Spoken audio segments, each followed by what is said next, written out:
దేవుని శక్తి సామర్థ్యాలు ఎప్పుడు కూడా మనం అనుమానించడానికి వీల్లేదు. దేవుడు ఏ సమయంలో ఎవరి ద్వారా ఏ రకమైనటువంటి కార్యం చేస్తాడో ఆ పరిశుద్ధాత్మ దేవునికే తెలుసు.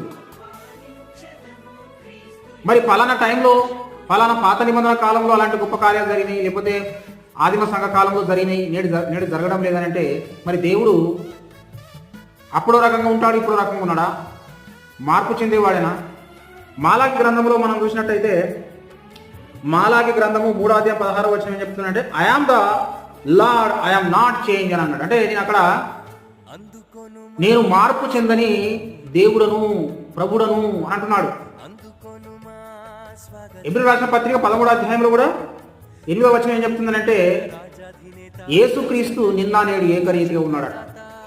యేసుక్రీస్తు నిన్న నేడు ఏకరీతిగా ఉంటే మరి దేవుడు ఎన్నటికీ మార్పు చెందని వాడైతే నాటి దినాల్లో యేసుక్రీస్తు కుష్ఠరోగి